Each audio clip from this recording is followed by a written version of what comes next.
हाँ तो प्यारे बच्चों नमस्कार। यदि आप लोग भी 1 जुलाई के दिन हिंदी का त्रैमासिक परीक्षा देने वाले हैं तो यह क्लास आपके लिए काफ़ी महत्वपूर्ण है, क्योंकि इस क्लास में वैसा ही क्वेश्चन आपको बताया जा रहा है जो सीधा का सीधा आपका परीक्षा में देखने को मिलेगा। तो 1 जुलाई के दिन जो भी परीक्षा देने वाले हैं क्लास 9 के विद्यार्थी हिंदी का पेपर, तो आप लोग इस क्लास को पूरा जरूर देख कर जाइएगा। इसी से सारा का सारा आपका क्वेश्चन परीक्षा में आने वाला है और आपको इसी टाइप का क्वेश्चन रहने वाला है। तो इस क्लास को मिस बिल्कुल नहीं करना है, पूरा जरूर देख कर जाना है। देख सकते हैं यहाँ पर जिस हिंदी का जो सब्जेक्ट कोड होता है वो 101 है और यहाँ पर टोटल का टोटल 70 ऑब्जेक्टिव रहेगा, 5 सब्जेक्टिव क्वेश्चन रहेगा। ठीक है, तो देख सकते हैं आपको टोटल समय का बात किया जाए तो 3 घंटा आपको समय मिलने वाला है त्रैमासिक परीक्षा में, यानी क्वार्टरली एग्जाम में, और 80 मार्क्स का आपका पूरा एग्जाम होने वाला है। तो इस वीडियो को बिल्कुल मिस नहीं करना है और शुरू से लेकर अंत तक देखना है। तो चलिए सीधा हम लोग क्वेश्चन की ओर चलते हैं। यहाँ पर देख सकते हैं प्रश्न संख्या 1 से लेकर 70 तक दिया गया है, जिसमें से आपको मात्र जो है 40 प्रश्नों का जवाब देना है। यहाँ पर देखिएगा कितना, तो 40 प्रश्नों का जवाब देना है। तो चलिए सीधा हम लोग क्वेश्चन की ओर चलते हैं। पहला नंबर क्वेश्चन देखिएगा, पाठ्य पुस्तक की किस कहानी में कहानीकार ने समाज में नारी का स्थान निर्धारित करने के क्रम में तिलक, दहेज, वृद्ध विवाह आदि के विसंगतियों का मार्मिक दस्तावेज प्रस्तुत किया है? किसने किया है? तो बिल्कुल याद रखिएगा कहानी का प्लॉट हो जाएगा। बिल्कुल ऑप्शन नंबर यहाँ पर सी बिल्कुल करेक्ट जवाब हो जाएगा। नेक्स्ट क्वेश्चन देखिएगा, दूसरा नंबर क्वेश्चन बिल्कुल आपका पेपर में इसी से सारा का सारा क्वेश्चन छपने वाला है, तो बिल्कुल इस वीडियो को मिस नहीं करना है। तैयारी आपको बेहतर से बेहतर कर लेना है ताकि आपका क्वार्टरली एग्जाम जो है वो आपका काफ़ी आसान हो जाए। तो आइए दूसरा नंबर क्वेश्चन देखते हैं। दूसरा नंबर क्वेश्चन है, लेखक शिव पूजन सहाय के बचपन का क्या नाम था?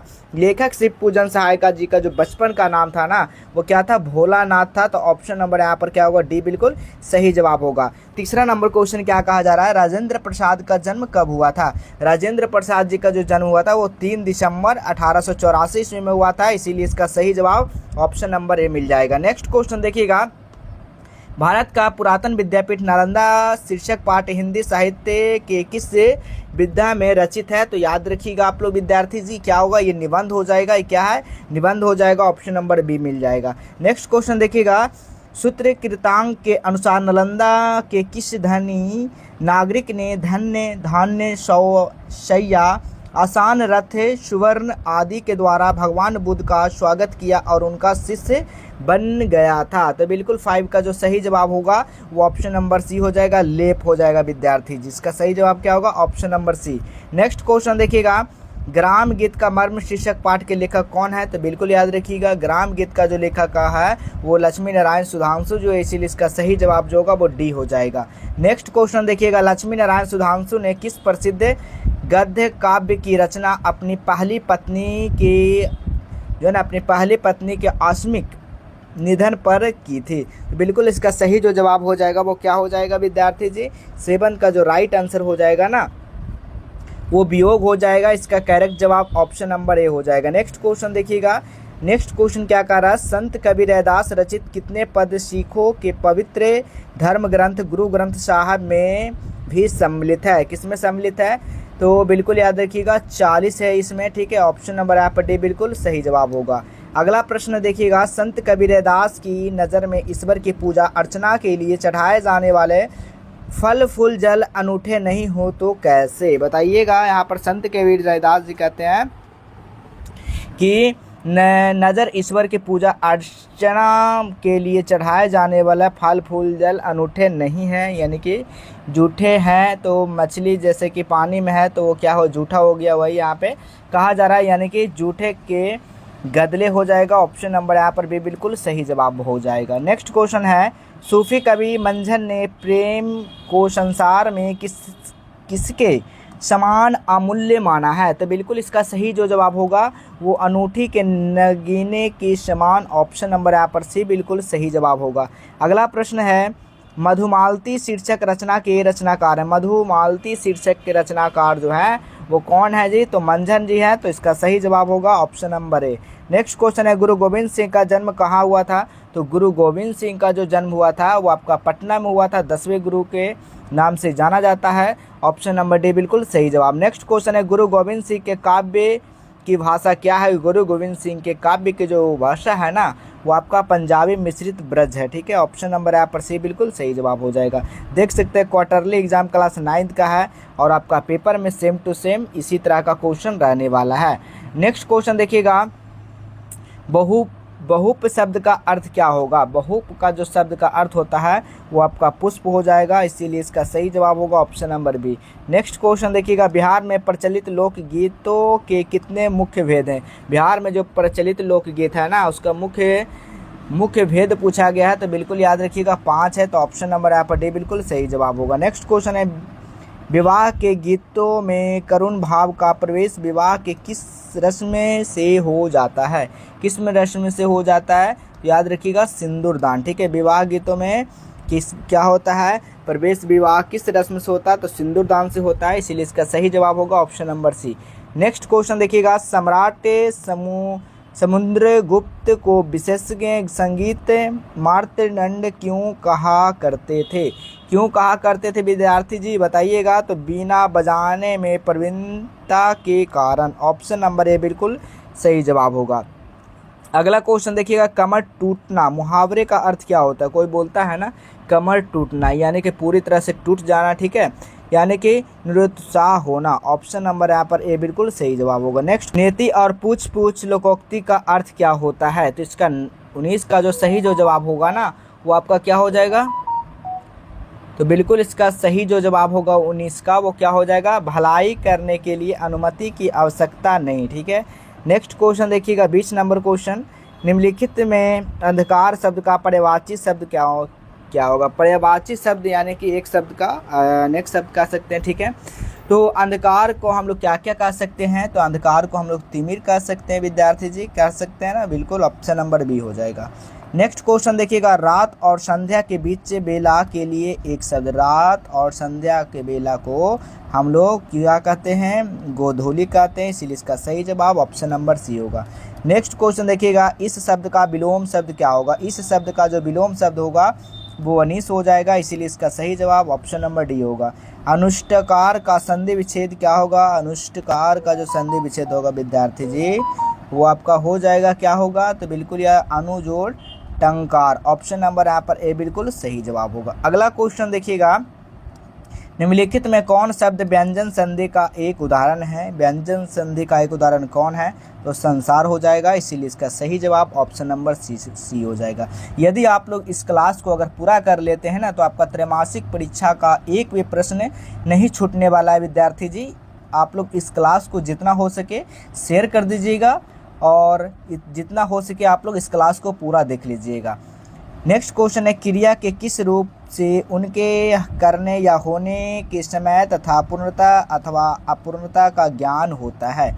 तो 25 का जो सही जवाब हो जाएगा वो आपका क्या होगा, काल से, ऑप्शन नंबर यहाँ पर डी बिल्कुल सही जवाब होगा। नेक्स्ट क्वेश्चन देखिएगा, 26 नंबर क्वेश्चन, निधि शब्द का बहुवचन क्या होगा। निधि शब्द का बहुवचन जो होगा वो निधियां हो जाएगा, इसीलिए इसका सही जवाब ऑप्शन नंबर सी हो जाएगा। निम्नलिखित में कौन स्त्रीलिंग शब्द है, तो आपको बताया है स्त्रीलिंग यहाँ पर क्या हो जाएगा, तो अदालत जो है ना आपका स्त्रीलिंग है, ठीक है, ऑप्शन नंबर ए बिल्कुल सही जवाब हो जाएगा। आईना आपका क्या है, पुल्लिंग है। इतरा तारा क्या है, पुल्लिंग है।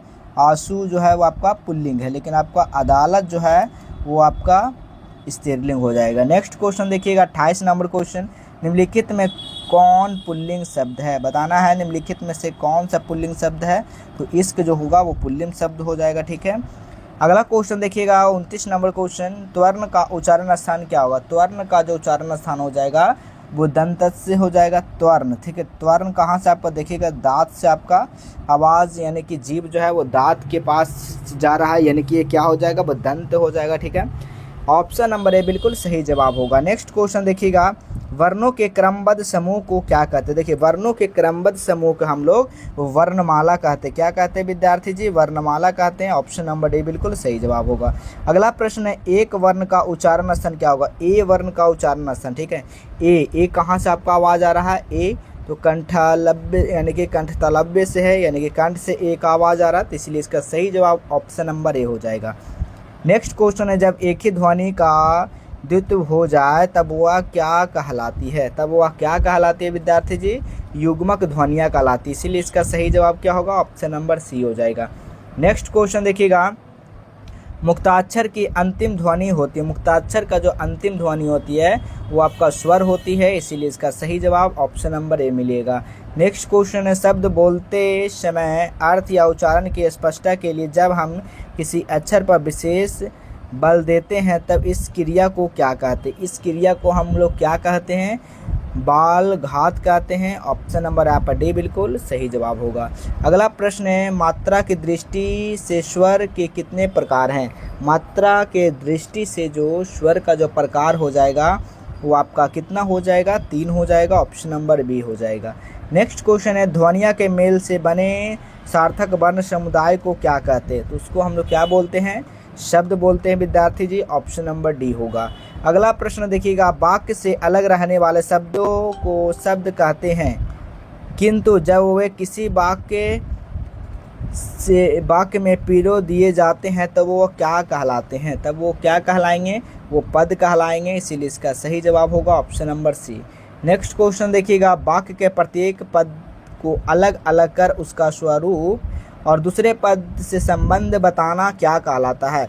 दूसरे पद से जो संबंध बताना जो कहलाता है ना, वो आपका क्या कहलाता है जी? तो इसका सही जवाब होगा पद परिचय। ठीक है, पद परिचय होगा ना, बिल्कुल पद परिचय आपको कहलाता है। ऑप्शन नंबर बी बिल्कुल सही जवाब होगा। नेक्स्ट क्वेश्चन देखिएगा, 39 नंबर क्वेश्चन, किस कारक को प्रकट करने के लिए हे, अरे, रे आदि शब्द का प्रयोग होता है? तो इसका सही जो जवाब होगा वो संबोधक कारक। ऑप्शन नंबर डी बिल्कुल सही जवाब होगा। नेक्स्ट क्वेश्चन देखिएगा, हिमालय से गंगा निकलती है, यह वाक्य किस कारक का? देखिए, हिमालय से जो है गंगा निकलती है, यानी कि अपादान कारक हो जाएगा। ठीक है। नेक्स्ट क्वेश्चन है, कर्ता कारक का विभक्ति है, कर्ता कारक जो विभक्ति हो जाएगा वो आपका ने हो जाएगा। बिल्कुल सही जवाब ऑप्शन नंबर बी होगा। नेक्स्ट क्वेश्चन देखिएगा, 42 नंबर क्वेश्चन, संज्ञा सर्वनाम विशेषण और क्रिया के जिस रूप से संख्या का बोध हो उसे कहते हैं, उसे हम लोग क्या बोलते हैं? उसको हम लोग वचन बोलते हैं। बताइएगा, उसको हम लोग क्या बोलते हैं? वचन बोलते हैं। Option number D. Next question, निम्नलिखित में से शुद्ध शब्द है, इसमें से शुद्ध शब्द क्या है? तो शुद्ध शब्द जो है लिखा गया है असीम, जो है बिल्कुल सही शब्द लिखा गया। ऑप्शन नंबर डी हो जाएगा। अगला प्रश्न देखिएगा, 44 नंबर क्वेश्चन, निम्नलिखित में से अशुद्ध शब्द कौन है? प्रति पक्षी है, जो क्या लिखा गया? गलत लिखा गया। अनुश्रुति, चैतन्य, कालविद, ये बिल्कुल सही लिखा गया है। नेक्स्ट क्वेश्चन देखिएगा, 45 नंबर क्वेश्चन, अजोरा शब्द का अर्थ क्या होता है? अजोरा शब्द का जो अर्थ होता है विद्यार्थी जी वो प्रकाश होता है, इसीलिए इसका सही जवाब होगा ऑप्शन नंबर बी हो जाएगा। नेक्स्ट क्वेश्चन है, इस्लाम धर्म के पुरोहित या पुजारी कहलाते हैं, वो क्या कहलाते हैं? तो इमाम कहलाते हैं। ऑप्शन नंबर ए हो जाएगा। नेक्स्ट क्वेश्चन देखिएगा, 47 नंबर क्वेश्चन, बिजली शब्द का पर्यायवाची शब्द, तो दामनी जो होगा वो बिजली का पर्यायवाची शब्द है। ऑप्शन नंबर डी हो जाएगा। अब चलिए आपको बताते हैं कि कैसे आप लोग गूगल से सब्जेक्टिव क्वेश्चन और ऑब्जेक्टिव क्वेश्चन का आंसर की देख सकते हैं। आपको बताते हैं, परीक्षा से पहले वहां पर आकर सारा का सारा क्वेश्चन को तैयारी कर लीजिएगा। ठीक है, तो चलिए आपको बताते हैं क्वेश्चन पेपर को कैसे पीडीएफ के रूप में डाउनलोड कर सकते हैं और इसका सब्जेक्टिव का आंसर की कहाँ पे रहने वाला है, प्योर आपको गूगल के माध्यम से डाउनलोड कर आपको बताते हैं। सबसे पहले अपने फ़ोन में गूगल को ओपन करिएगा। गूगल में ओपन करने के बाद सर्च करना गूगल पे जस्टवेल हेल्प, देख लीजिए इसी तरीक़ा से गूगल पे लिख देना है जस्टवेल हेल्प, लिखना है गूगल पे। जैसे आप लोग लिखे होगा ना तो इस तरह का वेबसाइट आपको देखने को मिल जाएगा जस्टवेल हेल्प का, इस पर आपको क्लिक करना है। जैसे आप लोग इस पर क्लिक करते हैं उसके बाद इस तरह से आपका वेबसाइट ओपन हो जाएगा। नीचे आइएगा तो सबसे पहले यहाँ पर ज्वाइन व्हाट्सएप लिखा रहेगा, इस पर क्लिक करके सबसे पहले आपको व्हाट्सएप को ज्वाइन करना है। उसके बाद नीचे आइएगा, नीचे आने के बाद देखिएगा विद्यार्थी जो भी क्लास है आपका, ठीक है, लेटेस्ट अपडेट में क्लास 9 त्रैमासिक है तो आपका क्लास 9 वाला पे क्लिक करना है। जैसे आप लोग क्लिक करेंगे यहाँ पर भी व्हाट्सएप ज्वाइन है, या तो वहाँ से कर सकते हैं या फिर यहाँ से कर सकते हैं। ठीक है, जैसे ही आप लोग नीचे आइएगा देखिएगा सारा सब्जेक्ट का आपको यहाँ पर क्वेश्चन देखने को मिल जाएगा, साथ में इसका रूटीन भी दिया गया है। 1 जुलाई को आपका हिंदी का परीक्षा है, जैसे कि आप लोग देख सकते हैं तो देखिएगा नीचे आइएगा तो यहाँ पर हिंदी ऑब्जेक्टिव आंसर के लिए दिया गया, तो यहाँ पर पूरा का पूरा ऑब्जेक्टिव का आंसर की रहने वाला है। नीचे आइएगा तो यहाँ पर देखिए सब्जेक्टिव डाउनलोड करने का लिंक दिया गया। इंतजार करना थोड़ा सा, 2 मिनट से लेके 5 मिनट तक आपको इसी वेबसाइट से इंतजार करना है। उसके बाद यहाँ पर एक डाउनलोड करने का बटन आएगा, उसके बाद यहाँ से डाउनलोड कर सकते हैं विद्यार्थी जी, ठीक है। आपको क्या काम करना है, वेबसाइट पर आने के बाद थोड़ी देर आपको रुकना है, तभी आपको देखने को मिलेगा। नीचे आइएगा, संस्कृत का पेपर मिल जाएगा, साइंस का मिल जाएगा, सारा सब्जेक्ट का यहाँ पर क्वेश्चन पेपर देखने को मिल जाएगा विद्यार्थी जी। यहाँ से अगर आप लोग सारा का सारा पेपर देख सकते हैं, डाउनलोड कर सकते हैं। चलिए हम लोग अगला क्वेश्चन की ओर चलते हैं। नेक्स्ट क्वेश्चन देखिएगा 48 नंबर क्वेश्चन, प्रतिष्ठा में अपने बड़ा और दूसरे को हीन समझना क्या कहलाता है। अपने आप को जो है वो बड़ा समझना, दूसरों को हीन समझना, ठीक है। तो वो अभिमान हो जाएगा, ऑप्शन नंबर डी बिल्कुल सही जवाब होगा। नेक्स्ट क्वेश्चन देखिएगा, अधम शब्द का विलोम शब्द क्या हुआ। अधम शब्द का जो विलोम हो जाएगा ना वो उत्तम हो जाएगा विद्यार्थी जी, ऑप्शन नंबर बी हो जाएगा। नेक्स्ट क्वेश्चन है, किन ध्वनियों को अयोगवाह कहते हैं। किन ध्वनियों को अयोगवाह कहते हैं। अनुस्वार और विसर्ग को कहते हैं विद्यार्थी जी, ऑप्शन नंबर ए बिल्कुल सही जवाब होगा। नेक्स्ट क्वेश्चन है, खलासा पंथ की स्थापना किसने की। खलासा पंथ का जो स्थापना है वो गुरु गोविंद सिंह ने किया है, ऑप्शन नंबर डी बिल्कुल सही जवाब होगा। नेक्स्ट क्वेश्चन है, गुरु गोविंद सिंह 1706 ईस्वी में औरंगजेब को एक पत्र लिखा जो खूब प्रसिद्ध हुआ। उस पत्र का जो नाम था ना वो क्या नाम था, जफरनामा था, जफरनामा, ऑप्शन नंबर यहाँ पर भी बिल्कुल सही जवाब होगा। नेक्स्ट क्वेश्चन है, सूफी कवि मंझन रचिता एकमात्र काव्य रचना का नायक कौन है। तो बिल्कुल 53 का जो सही जवाब होगा वो मनोहर हो जाएगा। नेक्स्ट क्वेश्चन देखिएगा, जो दोहा और चौपाई से मिलकर बनता है उसे कौन छंद कहते हैं। उसे हम लोग बोलते हैं कड़वा को बोलते हैं, ऑप्शन नंबर ए बिल्कुल सही जवाब होगा। नेक्स्ट क्वेश्चन है, संत कबीर रैदास की ख्याति से प्रभावित होकर किस शासक ने उन्हें दिल्ली आने का निमंत्रण भेजा था। तो 55 का जो राइट आंसर हो जाएगा विद्यार्थी जी वो सिकंदर लोधी हो जाएगा, सही जवाब ऑप्शन नंबर सी मिल जाएगा। नेक्स्ट क्वेश्चन देखिएगा, संत कबीर रैदास पूजा अर्चना को कर्मकांड में न पढ़कर किस प्रकार ईश्वर की पूजा करते हैं। तो बिल्कुल इसका सही जवाब होगा मन ही मन करते हैं, ऑप्शन नंबर डी बिल्कुल सही जवाब होगा। अगला प्रश्न है, मुगल साम्राज्य के बिखरने के बाद किस संगीतकार के दर्जनों शिष्य का मंडलिया देश के विभिन्न भागों में की गई थी। तो बिल्कुल इसका सही जवाब होगा वो बख्शू नायक, ठीक है। नेक्स्ट क्वेश्चन देखिएगा, वर्तमान के पटना साहिब को 18वीं 19वीं सदी में क्या कहा जाता था। उसको हम लोग क्या बोलते थे। तो बिल्कुल याद रखिएगा अजीमाबाद कहते हैं, ऑप्शन नंबर सी हो जाएगा। नेक्स्ट क्वेश्चन है, विश्व के सर्वश्रेष्ठ शहनाई वादक बिस्मिल्लाह खां का पृथक भूमि, ठीक है। तो बिल्कुल इसका सही जो जवाब होगा वो क्या होगा, डुमराव में इनका जन्म हुआ था, ठीक है, ऑप्शन नंबर यहाँ पर भी बिल्कुल सही जवाब होगा। नेक्स्ट क्वेश्चन है, किस बांसुरी वादक ने सन 1990 में ऑल इंडिया इंटर कॉलेजिएट संस्कृति समारोह में स्वर्ण पदक पाया था। तो बिल्कुल इसका सही जवाब होगा वो क्या होगा, रोनू मजदूमदार ने, ऑप्शन नंबर यहाँ पर डी बिल्कुल सही जवाब होगा। अगला क्वेश्चन है, होली गायन के अंत में क्या गाया जाता है। होली गायन के अंत में जो है वो आपका लहरा गाया जाता है, ऑप्शन नंबर यहाँ पर भी बिल्कुल सही जवाब होगा। नेक्स्ट क्वेश्चन है, पाठ्य पुस्तक वर्णिका के अनुसार किस जाति के लोग देवी के विशेष प्रिय भक्त माने जाते हैं। तो भैया 62 का जो सही जवाब होगा वो कोयरी हो जाएगा, ऑप्शन नंबर बी बिल्कुल सही जवाब होगा। तो देखिए आपको यदि इतना भी क्वेश्चन को आप लोग अच्छे से तैयारी कर जाते हैं तो आपका परीक्षा में एक भी प्रश्न नहीं छूटेगा विद्यार्थी जी। तो आप लोग इस क्लास को जितना हो सके शेयर कर दीजिएगा। चैनल से पहली बार जुड़े हैं तो चैनल को सब्सक्राइब करके रख लीजिएगा, क्योंकि आने वाला हर एक वीडियो सबसे पहले आप तक पहुँचे। तो चलिए विद्यार्थी जी, हम लोग मिलेंगे अगले क्लास में, तब तक के लिए धन्यवाद।